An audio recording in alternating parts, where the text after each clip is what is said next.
Welcome to the OAPN Podcast with your host, Adarsh Sakare. No bullshit, no cuts. 100% raw conversations with 0% fucks to give. We don't encourage the consumption of alcohol, but if you want to open up a cold one while you watch this, it's not a bad idea. Welcome to episode number 88 of On a Personal Note with Adarsh Sakare. First of all, a happy new year to everyone who's watching this, because we reckon that this episode will be out in 2024. So wish you all a happy new year. We are happy to be starting shooting this episode. It's a long year ahead. I think to everyone who's joined us in 2023 and who's showed us all the support, this was the year where we kind of figured out that I think we can do this, and with whatever support we got, that hope is there, and we aren't going anywhere. This is just the beginning for us. So thanks for joining in again. Like always, we have another special guest in the studio today, and before I speak a little about her, let's say hi to Dhanya Ramkumar. Hi Dhanya. Hi Adarsh. Thanks for having me. Hi, how are you today? I'm good. Good. Yeah. You're in white. Is white you like white? It's actually one of my favorite colors. Yeah? Black and white both. Oh, black and white. Yes. Wow, that's a little... and that's crazy that, I always wear black. So I'm pretty much in black like all the time. And you're wearing white. Me too, actually. When I go step out in the nights, it's always black. Yeah. During the day, I prefer to wear white. Oh, and these are this is what majority of your wardrobe is? Right now, at the moment, yes, I would say. Oh, wow. It's very interesting. But anyway, Dhanya is here. I think we are excited to speak to Dhanya. Honestly, even before I talk a little about you, there's always this, what I've always been excited about. Someone who comes from a known family is, there are stereotypes that exist that don't exist. Right? The stereotypes that exist that don't exist. And I think, I also grew up believing in some of these stereotypes, but I think over time of meeting certain people, I realized that they don't. And it's always interesting to see how, what thoughts you have on some of these stereotypes. And of course, Dhanya has had about, has had this phase of mainstream cinema. That was your opportunity to realize that, you can make it in mainstream. It's going somewhere. Yeah. Right? And of course, with the award, that was like an acknowledgement for you to, keep going and say, okay, I've arrived. In a way, I've arrived, and people are recognizing it, right? And now your plate is filled. And there are multiple projects. 4 projects that you're working on right now. About 4, yeah. 4 projects that you're working on right now. And this is the beginning of a story that, of course, I'm sure comes in with the need to prove who she is. And this is also a beginning of a story to show how to carry forward legacy. With grace, at the same time have this courage to carve your own niche, right? In a way. Now, these are the things that are in my mind. And if you know Dhanya, I guess here's an opportunity for you to get a perspective on things that maybe you haven't heard about. If you haven't, maybe you've figured out Dhanya's work recently, or you watched a movie but never really watched an interview of hers, this is an opportunity for you to kind of get to know her better. So Dhanya, thanks for coming here. Welcome to the episode. Thanks for having me. So what do you feel, Dhanya? Do these stereotypes exist? What stereotypes exactly? Like, what are you referring to? About being well known, one, and just having it easy. Let's start with that. I was waiting for the word. Yeah, let's start with that. See, I won't lie. Yeah. Opportunities do pop up. Mm-hmm. I wouldn't say easily. I would say more conveniently than they would for a newcomer that came from no background. Mm-hmm. But at the end of the day, I don't think the audience at present or ever were the type to just blindly judge you by where you came from and say, okay, she's so and so we're going to support her, whether she knows how to act or not, or whether she has some kind of a presence or not, some kind of influence or not. So I think keeping that in mind, I would say I might have the opportunity, Yeah. but there's also that added pressure of being compared. Yeah. There's also that responsibility you carry. Yeah. And once you're on screen, there's that much more hate Sure. that's coming your way. And I don't see that kind of hate going towards the other say newcomers. Judgment is a lot lesser there than compared to here, but I do thank, count my blessings every day. And I guess with me or them, we're just working hard. That's all. That's the only thing we can do. And I'll tell you this, right? The reason I just started off with this question is because I already know your answer. Yeah. Because I've figured out that that is a part that, it's obvious. It's almost obvious that these are the cards that you're dealt with, and these are the things that work for you, and not these are things that don't work for you. But I just feel like there's a large part of the audience that wants to keep listening to the answer. Yeah. Right. Yeah. And that's the reason I just felt, okay, let's get your view on that.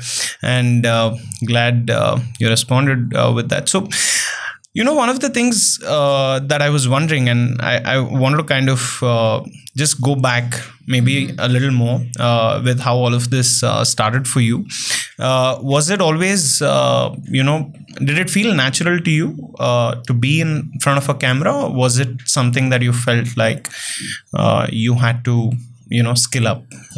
I'll be honest, it wasn't, it didn't come naturally to me, which is why I wanted to train in, not in front of the camera per se, but I wanted to learn my craft. I wanted to know what I was signing up for.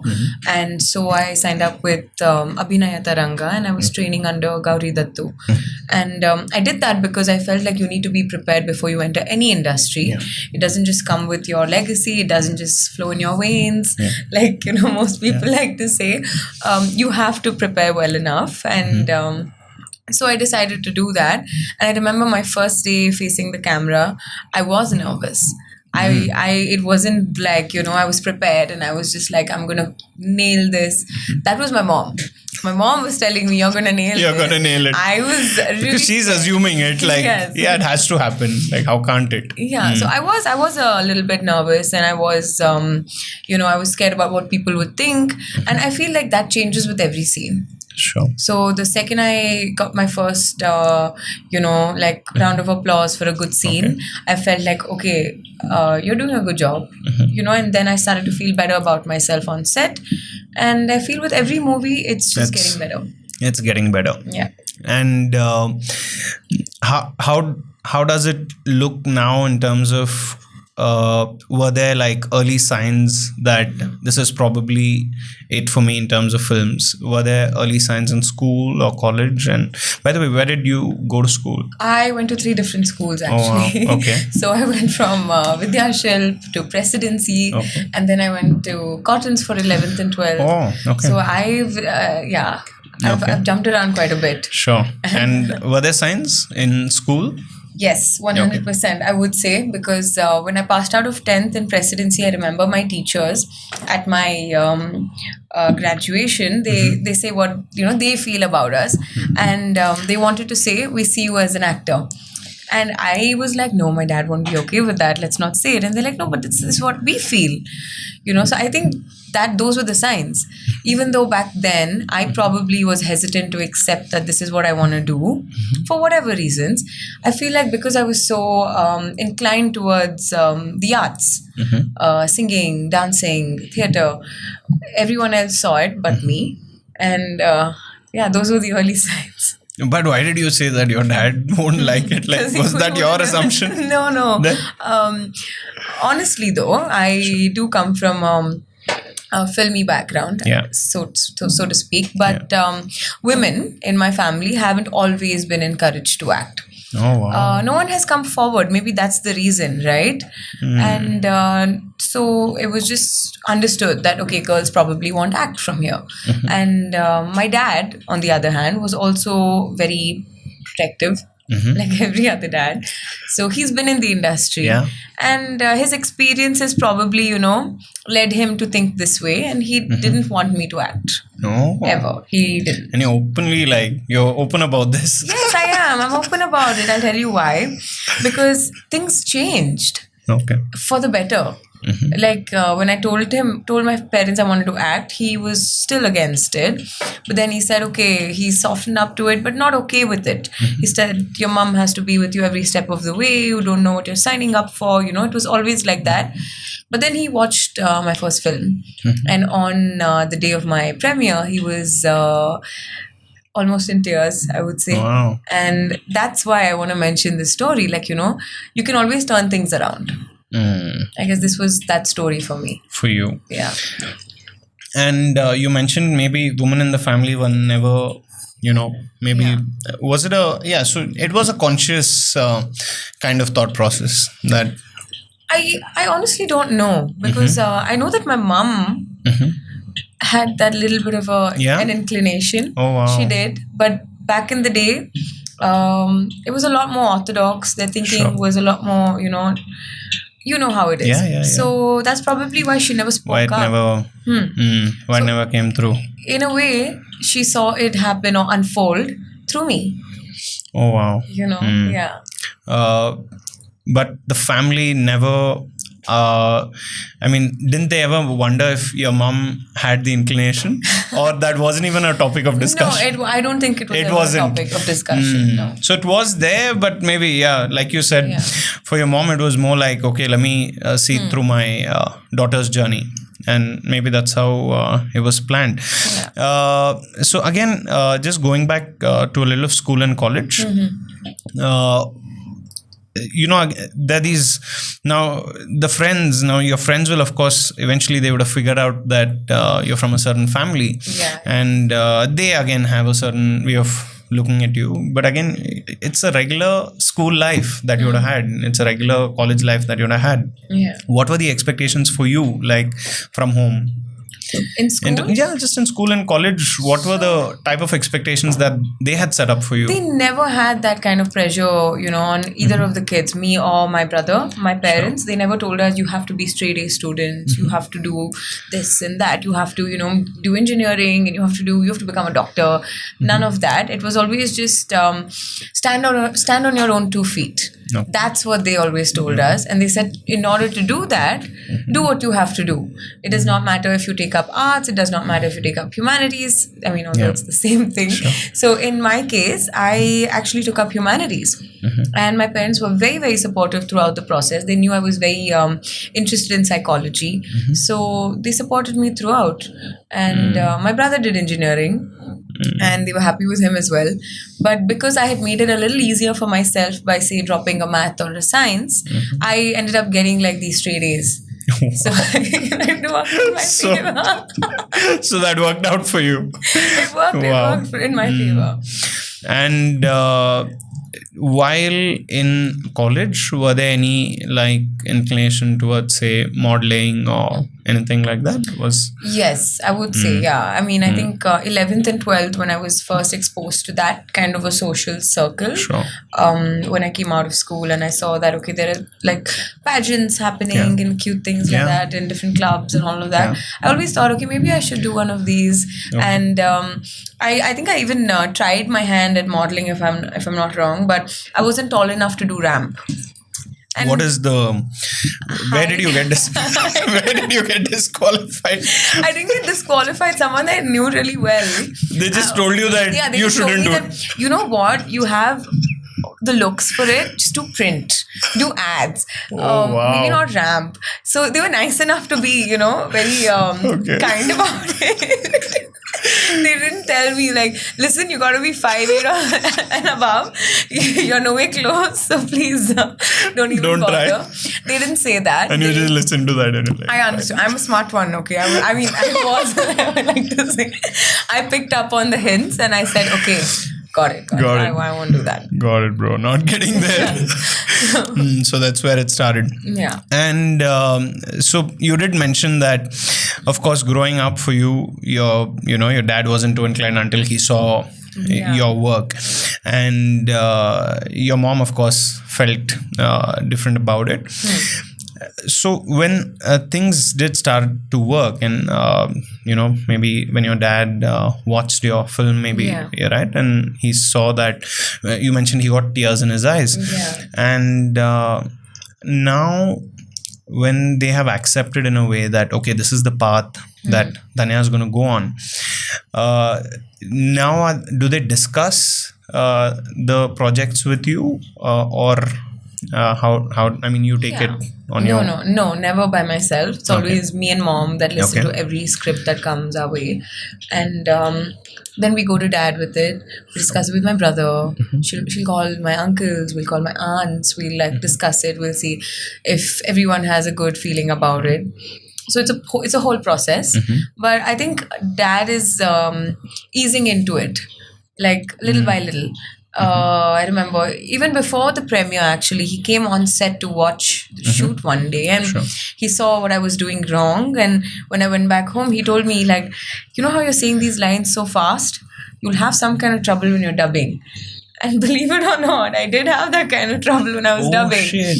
And so I made a conscious effort going forward to slow down, like pace it with my lines.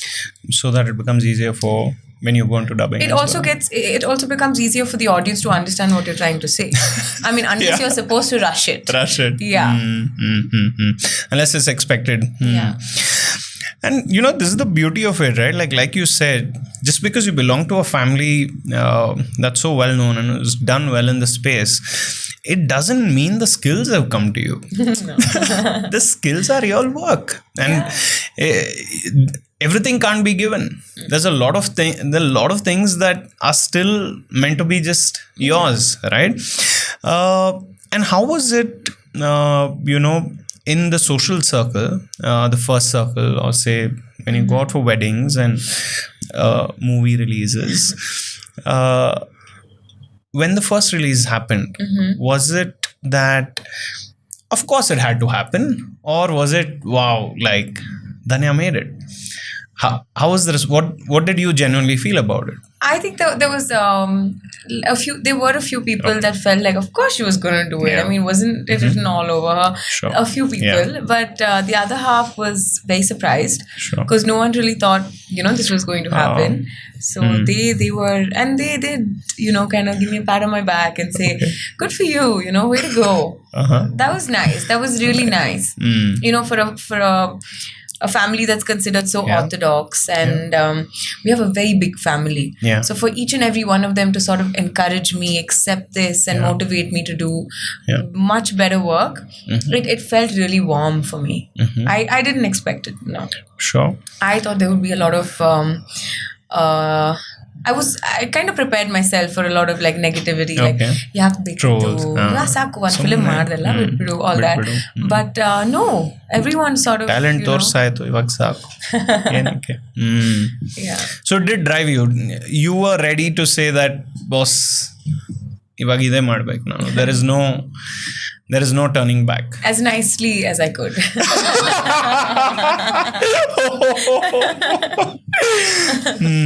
And how does it work with your,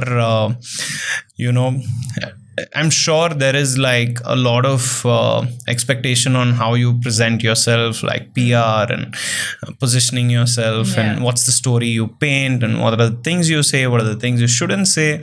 And when you got exposed to media, when you started doing interviews, was there an intervention of sorts saying, hey Dhanya, here's here are the things that you need to keep in mind. This is what the family expects, or how did that happen? No, believe it or not, that was all really smooth. No one ever told me this is what you have to say. Initially, at least. Now, I mean, I have other people telling me, not my family, but you know what I mean. Other people tell me this is what you should be saying. These are the kind of questions people you work with, and people I work with mostly. But back in the day, no. Mom, dad, no one really interfered in anything I would say in my interviews. They never said, this is how you should speak. Maybe just the film team. They wanted some things out. So they'd be like, talk about this song that's coming out. Or talk about how we shot here. So those things they do, okay? Those things you put in there. Okay. But other than that, just about being who I am, I think that came naturally to me. There are some parts of you that you don't want to talk about publicly and you want to keep private, and there are some parts of you that you don't mind letting people in on. So that's just how I've taken it from the start. And how now that things have started to work, how have you started looking at fame that's coming to you? The fame that Dhanya is building for herself, the fans that purely, believe in you and your craft, and just how do you look at fame? At this moment, I still call it recognition. Okay. And Sure. I feel like I still have a lot of steps to climb. So right now it feels good. It feels pretty damn good. I won't lie. I feel really good when someone comes up to me and says, I watched your movie. And because they're saying they watched my film. Yeah. I'm in that film. Yeah. They're not saying, oh, you're this person, right? From this family. So that feels really good. Nice. I mean, I'm very proud of the fact that I come from this family and this legacy, and I would love to take it forward. Yeah. But just to have that little niche that you've created for yourself, that it means something. Wow. You said you call it recognition, and I'm glad you're enjoying it. So now, of course, another big thing that I feel like every artist goes through is the comparison, right? Not what others do. Others are always going to compare, but your own comparison to, other folks in the industry, or your own comparison to your potential. How have things been on that front? I'm extremely critical of myself. Really? Like very self-critical in the sense that I will look at myself in a scene and say this could have been so much better. But everyone else, including my director, will be very happy with it, and he'll say, why what's wrong with you? You're doing a good job. Don't worry about it. Don't be so self-critical. A lot of people tell me this. But I just can't help but be that critical of my work, especially the way I'm saying my lines, the kind of expressions I'm giving, all of that. I feel like everything has to work and has to be one good take. It doesn't always work like that. Yeah. It takes a couple of takes for it to be go perfect. right? Yeah. Always?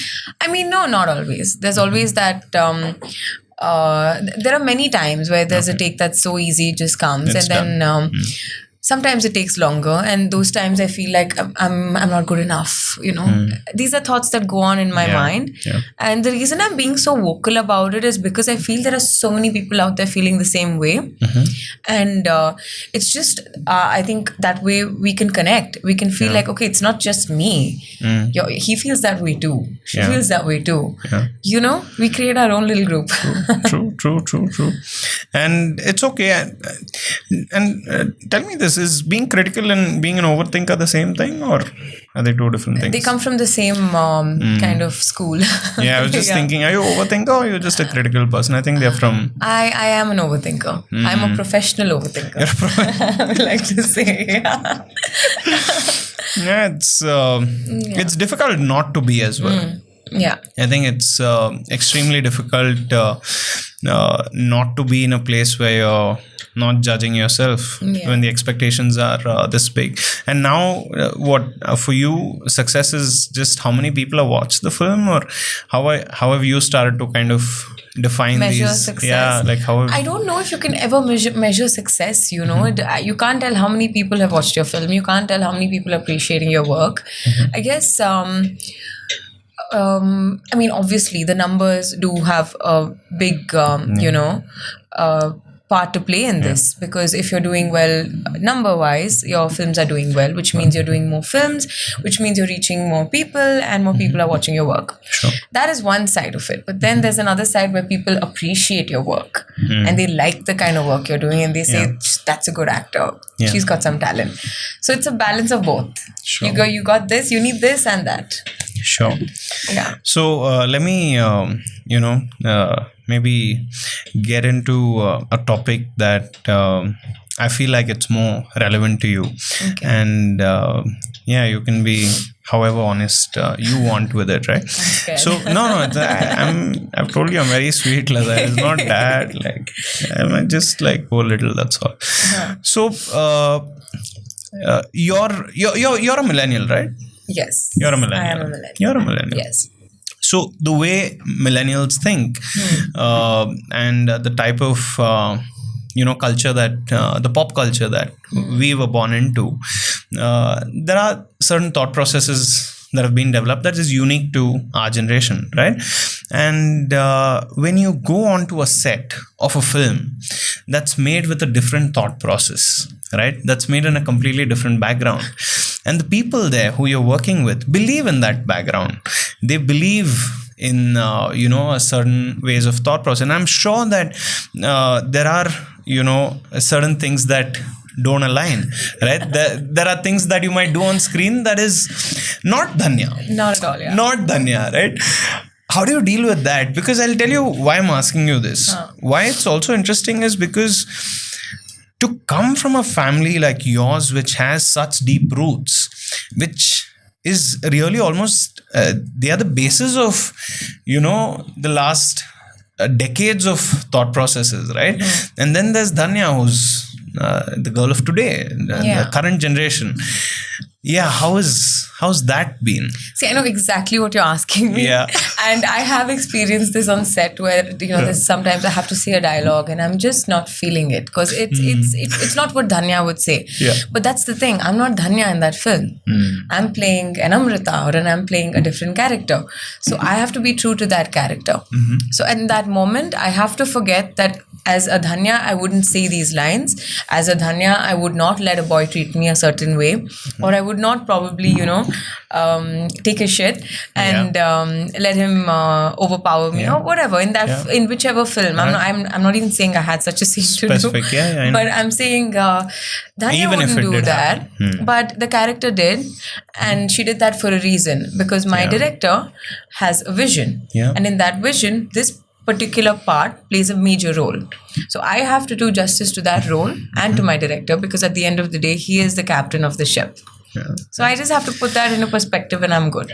And that's the job. That's the job. I signed up for this. Yeah, that's the job. Yeah. You don't get to get your personal traits in the way. There's a story and a group is believed that you can look the role and play the role and sound the role. Yeah. So you do the project. Yeah. But I think that's where the real work is, right? When you gotta do things, pretend to be someone else. And that's acting at the end of the day. Yeah. And if you start to complain about that, then there's there maybe things you have to think about these things, right? I have to start making my own films. That's a different thing altogether. But I do feel like you would be happy in roles that are more Dhanya.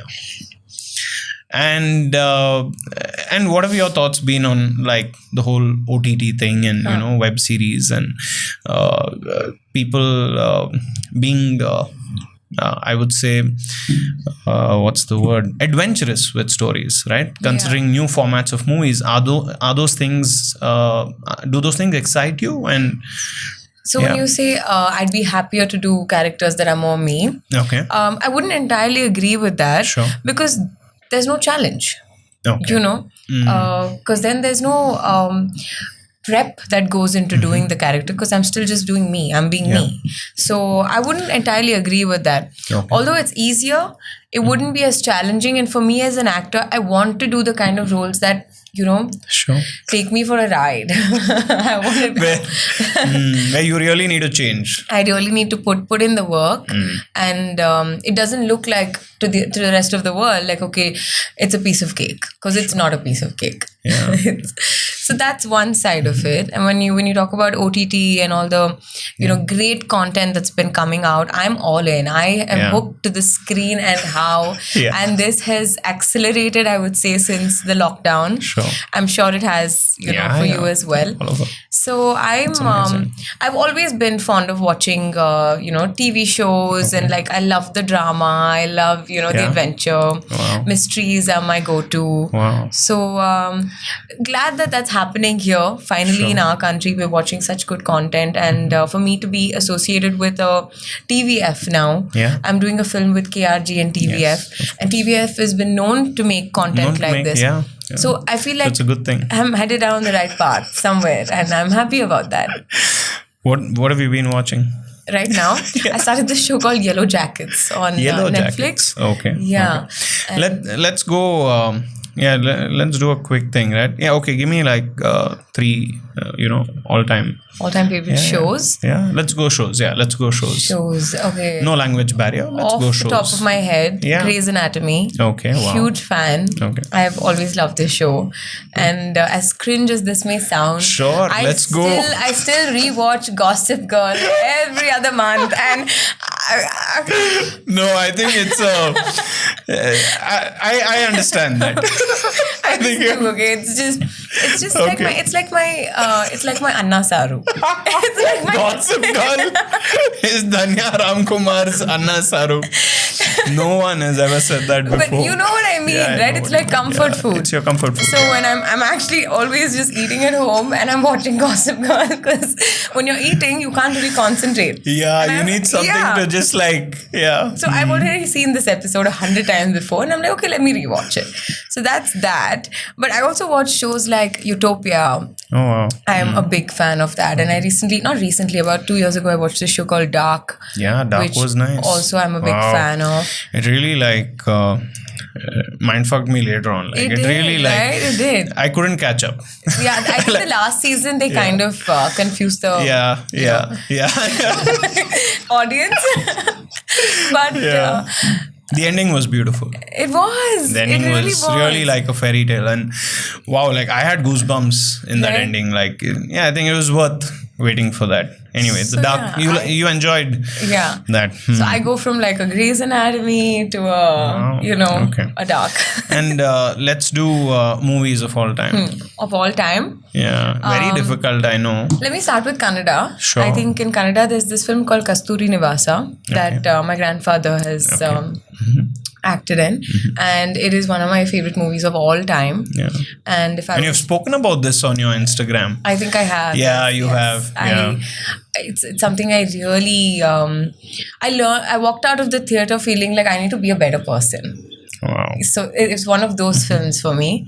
I think Hollywood, I would say Eternal Sunshine of the Spotless Mind. Wow. One of my beautiful. all-time favorites. Jim Carrey. Yeah. Yeah. I want to erase some parts of my mind also. What are these parts? Just certain incidents, that you go through in life, you're just like, it never happened. It could just be the most stupid, blurry night out. It could be anything, but you just want to erase them. Just like hinted at it. Like blurry night out. Many things. It doesn't sure, have to be a blurry night out. It could also just be...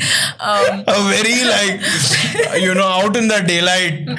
It could also just be a person that you want to erase. Point noted. So, Have these people been erased or like? Yeah. Okay. See, I'm asking you, but I'm not asking you. I'm keeping it safe. I'm also playing safe. Peaceful, no worries. So yeah, Eternal Sunshine of the Spotless Mind is one of my favorites. Sure. What else? Silence of the Lambs. Oh, I told you I'm into wow. like the whole mysterious aspect. Yeah. I can't off the top of my head. I think Troy. Troy was beginning of like a new era of movies. Yeah. On that scale. Yes. Yeah. Troy was nice. I would say these movies. Yeah. And I mean, right now, have you ever thought of being in a place other than just the actor's shoes? Is that something you've thought of? Just because I said I want to be a filmmaker. No, like I'm just thinking about it. I actually haven't thought about it. No, because I don't. It's a different game. Today, I don't see myself doing it. And like you said, it's a whole other ball game. Sure. So maybe I wouldn't say no, but not at the moment. No. No. And the reason I asked you that is whenever someone travels a lot, I feel like they're just explorers, like in their blood. But how has that been for you? I feel like you connect with travel quite a bit. And what are some of the places that you've truly like connected with and enjoyed? Connected with, I think Greece. Oh yeah. I really like being there. I actually went there with my family, and something about it, I kept telling my mom, I feel like I belong here. Okay. And then she's like, you say that about every place we go to. That is true. I do. Because I don't know, every time I go to a new place, I feel like I have that one chapter open in my life, which is just going to be taped later. And by what I mean is, it doesn't have to be part of my story. It's just that escape. You know what I mean? Escape from reality. So that's what I like about it. Sure. That it's not out there for everyone to see and out there for everyone to experience. It's just my experience, my story. And I come back with these fun stories that someday I will probably tell my grandkids. Wow. Yeah. That's a long shot. It's very liberating for me. Very traveling. liberating. Yeah, very liberating. Nice. Especially solo trips. Oh, and yeah? I did my first solo travel last year. It wasn't planned. Which was where to? I went to Amsterdam. Oh, And alone? Yeah. So it wasn't planned. Those are stories we need, but fine. It was planned to, for all of us to go together, but for whatever reason, they couldn't, make it. Sure. And I wasn't going to let go of that trip. So I went. So my friends were supposed to come. They went back for whatever reason. And mom didn't know. She still thought my friends were with me on that trip. And one day when I came back, mom was with me and I was explaining this to a friend and I was telling him that, this happened. You know how they ditched, right? And my mom was like, wait, what? Who ditched? And I'm just like, oh shit, I knew this was going to happen. And then I had to tell her like, yeah, ma, I ended up going alone. But look, I was fine. I had a great time. So you actually went all the way without telling your mom? No, I wasn't. I mean, I was already in that part. Okay. It was just one short trip that we were doing in back. Sure. So that part was like disclosed later. Yeah. And what did she say? Unfortunately. What did she say? She was very scared for me. She was even after it had happened, she was like, oh my God, what if something had happened? And I'm like, it didn't. I'm here today, aren't I? I'm good. Yeah. And what did you feel doing that solo trip, right? Because for a change, nobody knows you. Yeah. And you're there by yourself and 100% accountability of yourself. So I'll be honest, I've not always been the most responsible kid out there, Oh, really? I sometimes forget my passport, I probably miss a flight. I'm that girl. Yeah, sure. So I do always prefer to have some company. Okay. So, in case I misjudge a certain situation, they don't. Sure. So it's always been like that. And I think it comes with my upbringing, to be honest. I have to put it, not in a bad way. I get it. Because things were always planned out and... Yeah, my mom always preferred to drop me off to a certain place and not let me go alone and be like, okay, who all are going? It's a good group. She was that mom. Sure. So growing up like that, I feel like I didn't have that sort of freedom to explore. And I was scared to explore because for so long I hadn't. Yeah. And here I am put in this situation all alone in a new city and I'm just like, what do I do now? And I had to kind of pick up my socks and be like, okay, I'm going to manage. Yeah. And I did. I didn't just manage. I had a great time. Of course. And that's when I probably realized that, it's never too late to learn to travel alone. I truly believe, I know everyone feels this way, but I think there is no mom that has loved, their child more than my mom loves me. I truly believe this. Sure. And everyone that knows my mother, everyone that knows what we have, says that. They're like, you get 10 calls from your mother, whether you're shooting, whether you're in the country or not. And she's on set with me. That's the thing. Like what, all the time? She'll be in all the time. What are you saying? Yeah, she always seriously? comes, yeah. And she just waits for you to finish. I know, she helps me a lot. Okay. So she's always helping me with my lines and I do my lines with her before I go for my shot. And if I'm never the bad person on set. So if something's going wrong for me, like if I'm not okay with something, my outfit's messed up or whatever, it's always mom that's fixing that for me. So I don't ever have to. I can just focus. Yeah, I can just focus on my shot and be happy. That's a huge blessing, right? Like because she's really like walking with you. Then yeah, she's like she's there to see it through. 100%. Yeah. This was also my dad's sort of, how do I put it? his only rule, if I may say so, What he is this said, rule?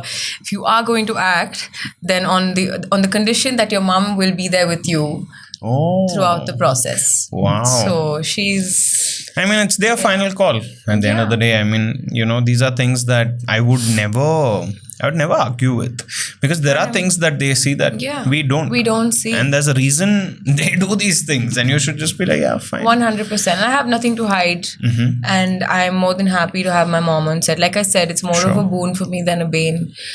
She's helping me with my lines. She's been in that atmosphere all her life. Yeah. So she probably knows my angle better than I do.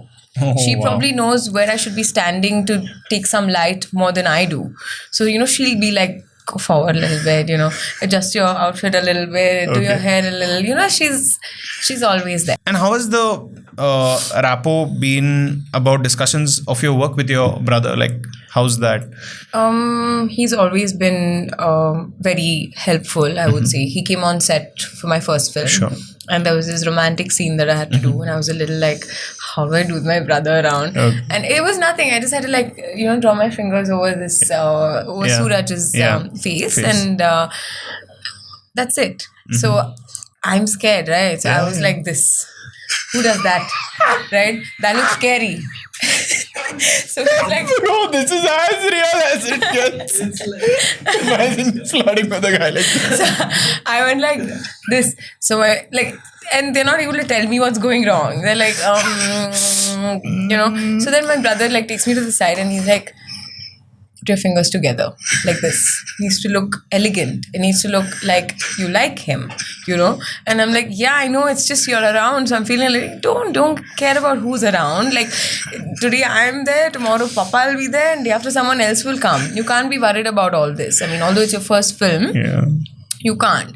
So that's when that really helped me, what he told me. I mean, obviously I got it right after. Eventually I closed my eyes and put my fingers together. Yeah. And but that was also a bigger learning for me, in the sense that I should not be worried about anyone else's opinion but my director's. And because he, at the end of the day, has a vision. So that's what I started. Let that be the guiding star. 100%. And nothing else. 100%. And my own conviction, I would say. Yeah. Have you had any interest towards theater, or has that never been like a part of plays or things like that? You have interest, or that's something you haven't really? I mean, I haven't explored it as yet. Before I actually got my first film, because I was training with Gauri ma'am, who runs Abhinaya Taranga, which is a theatre school. So how it was supposed to pan out was, we train under her for some time, and then we do one big show, one big play, and then after that, we see where work takes us. But before we could do that play, I got my first film, and then it kind of just got halted there. I feel like someday it will pick up for sure. The day I feel like stagnant in my creative process, the day I feel like something's missing, I need some spice, I will go back. I still go back with every film. I go meet her for a couple of days and I tell her my character. She helps me with how I should be, what I should do, what I could do to make it better. But like a full-fledged play, I think it will happen. Yeah. It's also that I feel like when a role is going to challenge you, then you'll of course, if it's needed, then you'll go for it. Why would you say no, right? Coming to some of the skills that you've picked up, of course, theatre was one of the things that you mentioned, which of course, whenever is required, you're ready to go back to. Yeah. Let's talk about managing schedules, right? You're saying, all these big projects are happening and all are lined for release, over the next 18 months, if I would say so. Weirdly, everything's happening at the same time. Yeah. And I mean, I'm not complaining. Sure. I'm very happy. But it is a little a bit of a hassle to manage dates and all of that. Mom takes care of everything. The dates and... No, but then like the everyday grind is what I'm asking you. Like, does it get difficult to manage it? I mean, aren't you like, at points just finding yourself just doing a lot? I think this year has been a little more, I would say... easy on me. Okay. Because it wasn't like I'm constantly shooting and I don't have time for myself at all. It wasn't like that. But starting 2024, I'm 100% sure that is how it's going to be, and that is how I plan for it to be as well. Oh, wow. Because I don't know if I told you this, but a lot of people that my mom speaks to or I speak to, I don't want to name them or call them anything, but certain people have told us that this year is going to be a busy year for me. So I kind of, that plays on my mind all the time. So I just feel like it is going to be a busy year and I have to prepare for it. And so I'm going to make the most of the time I have left in December. So next year I'm packed with work, and that's about it. That's a pretty awesome way of looking at it. Yeah. And how do you look at some of these things in terms of what life has planned for you versus what you do with life? Like, I mean, I think where I'm taking it is like, is it planned? Is everything pre-planned? Is this like a destiny type of thing, or how are you looking at some of these things? I mean, it's a little bit of both, because every choice you make can change your path, right? Sure. So there has to be 2 lines of destiny written in that case. So you know what I mean? Yeah. So it's a bit of both. I mean, everyone has a plan, a big plan, and then there's how you're going to get there. Yeah. And what you do to get there, or what you do to not get there. Sure. So I guess once you find your purpose and once you decide this is what I want to do, and depending on how much you want it, you're going to put certain things aside and make time for just work and make sure that's the only path you're going on. But at the end of the day, you also need that little time for yourself, your family, your friends, travel, and all of that. So a good balance of both is what every human needs to sleep well at night. Wow, what a, you printed on a t-shirt.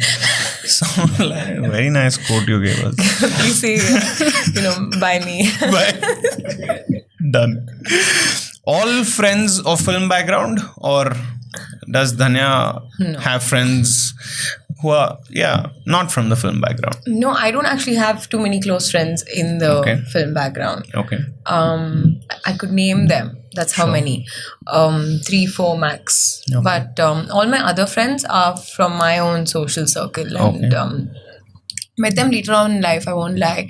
I have a few friends that I've been very close to since school. These are my childhood friends.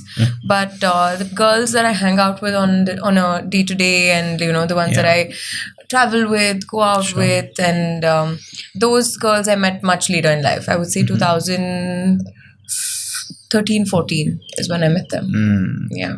And then they've been around since. Yeah, you know how they say you vibe with your tribe? Yeah. Something like that. So eventually you figured out your tribe. Yeah, I found the tribe. So what's a typical Saturday night like? For me? Yeah. Right now, I would say my dogs and me on the bed, lots of food, and Netflix, maybe. Okay. Yeah, that's a typical Saturday night if I'm not shooting. Actually, even if I'm shooting. Really? Because Sunday you're not shooting. No clubbing? I mean, I'll be honest, I used to have that phase, especially when I was in college. Oh, yeah. I used to love to go out to parties and, dance and have fun. As everyone, I'm sure every girl, every guy goes through this, especially at that point of time. And your parents are holding you back, saying, no, you're not, you have a curfew and this and that. That's when you want to do it all the more. So I've been there, I've done that, and then I got tired of it. So now if I do feel the need to, say, go out and party or something, I'll probably do it when I travel. I'll keep it for that. Because here it'll just mess with my schedule. It'll get in the way of my work.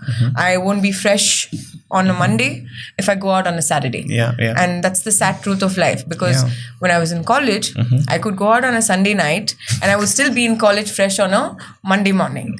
But as you grow older, things change and it's real. You can't do that anymore. So I'm more than happy to make these sacrifices because it's helping me reach my purpose. So I'm fine with that. Yeah, I mean, you got to choose, right? Yeah. You can't have everything. You can't. got to choose. I mean, what do you want your time to yield into? Yeah. And that's all it is. And let me be honest, I'm Yeah. not too fond of the Bangalore nightlife right now. There is no nightlife. Yeah. The nightlife is only in the balconies of people's homes. Yes. That's all there is. I agree. Everyone's just in their shorts and all the parties are happening in balconies. I agree. We're not allowed to get out. I mean, not just not just the fact that it ends early or something, but even just the vibe. I think it happens when you grow up a little bit more. Yeah. It's just I'm not fond of the places or the people that come out to party, and I'm not looking to do the same kind of things they are doing, and I just look at them like, oh my God, are we old or what? and then I want to go hits you like you're like shit. This a few years have flown by. Like I've grown out of this. Yeah. And how do you? I mean, you must have been across India as well, right? Mumbai, Delhi. Have you got chances to explore? Delhi, yes. Delhi, I like Delhi. I have some friends in Delhi. It was fun. Sure. Again, it boils down to another fact. I forgot to mention this. You don't want to be recognized. You don't want people to look at you a certain way, because that happens, sadly. People do judge you, and whether you're the type that says I don't care what anyone thinks, I'm going to do what I want or not, you still don't want to be a topic of conversation, at least not a topic that leads somewhere else altogether, takes away from your work. No one wants that. So I'm happy to sit at home with my dogs and watch my Netflix and eat a lot of food. I think that point's pretty clear. Yes. So has it been a trouble as well in terms of being known? I mean, like rumors and things like that, have they caught on? Or, I mean, I don't know if it's caught on to the my audience. Sure. Maybe not. But yeah, in my social circle, they do speak. Yeah. Wow. People do tend to talk about other people that they might not like, or that might be doing decently well for themselves. That's just how it is in every social circle or social strata. But I'm okay with that, because these are not the guys sitting and watching my movies in my theaters. So I don't really That's care. true. Yeah. That's true. Is newspaper success still a thing? I mean, having articles of you coming out in the newspaper, is that something the household celebrates? So of course, mom, yes. Yeah. My mom, yeah. I know that my dad for the longest time still collected articles that I had written. So I did journalism, and I worked at this newspaper thing, and I used to write articles for them. That didn't work. I was interning there. Sure. So every time I wrote an article, my dad would cut that out and keep it with him, and that started then. And I think now my mom kind of does that with articles. She still, every morning when I wake up, I'm usually up after mom, so she'll be like, see the paper, and I'll be like, why, what's in it, like why should I read it? And she's like, no, you see it, no, read the paper. And then I'll open it up and I'm like, oh, okay, that's cool. So mom still does that. So she's happy about the thing newspaper. Is, I already know that's coming out, because I've done the interview with the journalist. And we've spoken about what's going to come, and it's about a new film. Then of course we've had discussions about it. So mom doesn't know, right? So mom still thinks like, oh, okay, she doesn't know, let me surprise her. Sure. So that still happens. That's nice. And how has social media been for you? Like, been something you enjoy, or I do. Yeah, I do enjoy it. I love watching memes and sharing them with my friends. Okay. It is really, truly a blessing. It's a good entertainment. You're in the car and you're driving in Bangalore traffic. I think that is the best source of entertainment. True. You're looking at these videos, you're laughing, and whoever's with you in the car is just looking at you like, she okay? What's happening? That happens to me a lot. So I enjoy it, not just for that though. It's also because there is some kind of validation. You post something and then someone says something nice about you, you feel good about yourself. Whether you want to accept it or not, whether it's, on a very surface level or not. Yeah. It feels good. So here and there, I would agree that, okay, social media is good. It gives you some kind of an outlet. It helps you reach your audience. Yeah. So that's fine, but you shouldn't take it too seriously. Have you at some point? Maybe the comments and all that. Oh yeah, At you some read point. them? I used to. And now I have this filter on where I can't get comments from anyone that doesn't follow me. What? This is a thing? Yeah, you can do that. So now I think Like, you didn't know this. no, I'm gonna do it today. I'm getting screwed for a lot of things. Yeah. Like, So you off can late. do that. So I think ever since I did that, I kind of stopped getting a lot of negativity. And even if I do now, I'll probably just laugh at it. I want to comment, okay? I want to comment back and be like, how is this affecting your, daily bread? Please tell me. But then Arjun, he will stop me and he will say, Dhanya, do not react. These things don't matter to you. And then I'll be like, no, I really just want to say it. And he'll be like, no, you're not saying that. You please stop doing that. And then I'm like, okay, fine. Because I still do. I do it sometimes.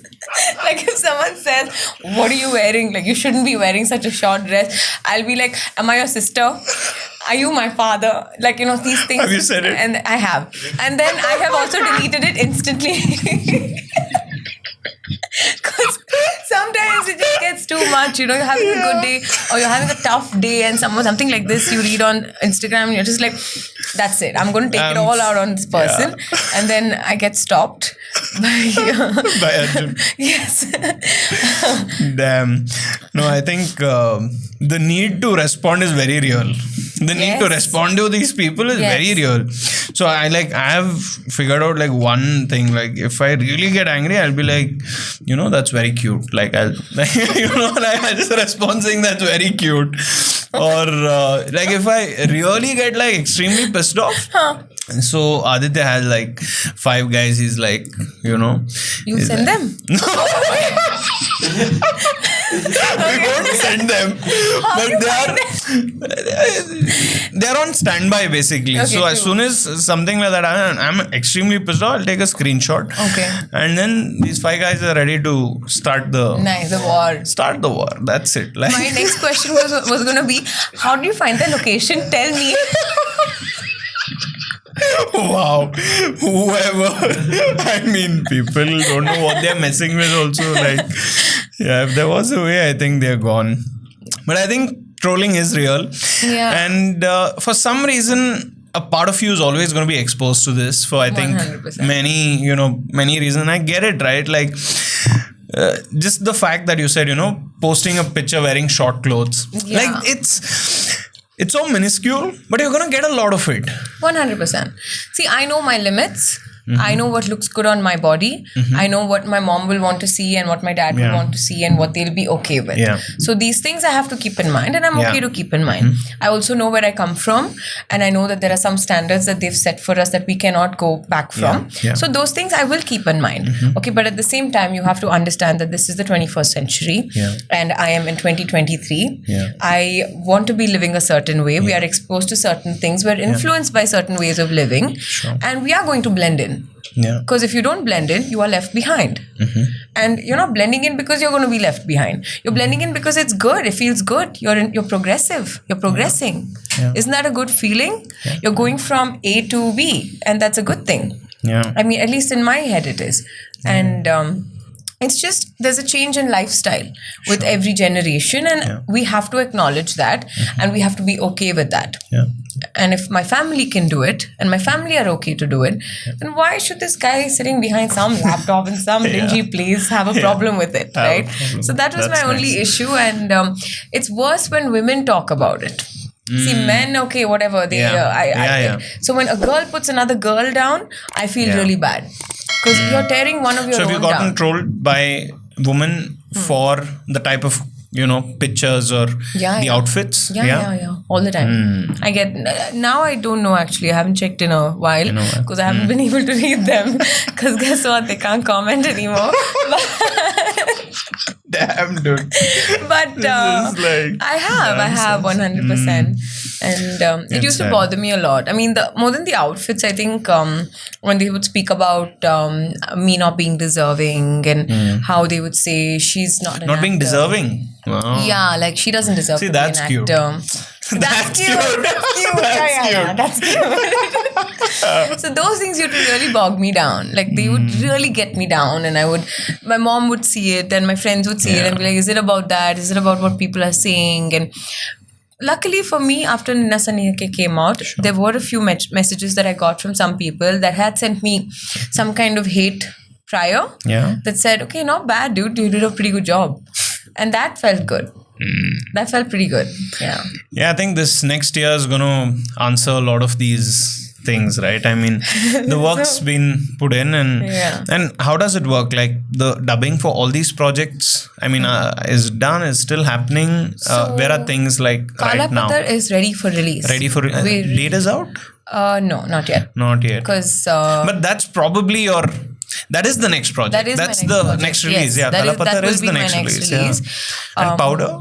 Powder, we have another schedule left to shoot. Okay. And I think The Judgment is another film I'm working on. Yeah. I still have a few more days of shoot there. Sure. And there's another project that I still have to shoot. We've barely even shot anything for that. So yeah, I think I think with these projects, some of these answers are going to be given. Hopefully, and people will see it. And I think there are a lot more interviews that will come your way, and projects that are going to challenge you. But it's good that we met you. And it just feels this is what I've always enjoyed, and this is what we just enjoy, right? Like if you can come here and just have a conversation like a real person, I think that's what we enjoy. And I've never really been so interested in getting into the art too much, or discussing your skills or your movies, and that's why we keep we call it the personal note, right? Because these are the things that define you as Dhanya, without not this is who I am. This is who you are. And I'm just glad you spoke openly, and you're authentic. I think that's what we appreciate. So? Yeah. As much as possible. Yeah. I know there are lines. Yeah. I know. But then, I think you were pretty real. And we appreciate that. Right. And one thing I want to let you know, this is also acknowledgement for us. Right? Because we credit ourselves with meeting people like you. Yeah. And that's the type of network that we want to build, right? Whoever we interview, and this is a credibility for us. So thank you. Thanks for having me, guys. I truly had a blast. I felt like I was just sitting in one of my friends' houses and having a conversation.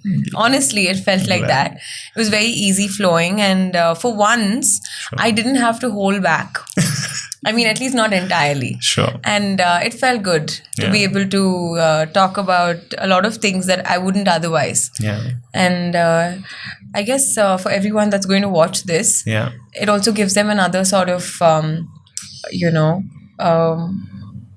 side to me. Like they get to see me in a different light. Yeah. And I hope they like it. I think I've always been against those... these walls, right? And these walls exist because of different reasons. Yeah. And more than the podcast, for us, it was just to meet you and have a conversation with you. I think you've been sweet enough to answer almost everything that I asked you. Which some people might not be happy about. Some people, we'll figure it out. I think we'll just figure it out. But all the best, Dhanya. All the best. I think there's genuine need to do good work. Yes. This is something that I've learned. Some of us who have had the best values given by our parents, right? We end up doing well. I think that's what it is. It just goes down to the values given to us by our parents. It's about being a good person, right? Yeah. At the end of the day. And things ease out. Yeah, they do. And whether karma isn't such a bitch anymore. That's nice. Yeah, karma isn't such a bitch anymore. When you just do good, right? You're safe. And you have the ability to even take those challenges, and that's what I felt. So thanks again. All the best with everything that you're planning to do. And like we always say, this is the first time we're meeting with you, but we are definitely hoping that this is not the last. We want to be in a place where we want to meet you at least, say, once in a year or two. Oh, nice. Right? And somewhere 10 years down the line, we release like a documentary about you. From everything from Amsterdam to those comments that are blocked to the box office numbers to everything. And that's the goal that we have with everyone that we meet. So we're really excited about, meeting you in the future and documenting more of you.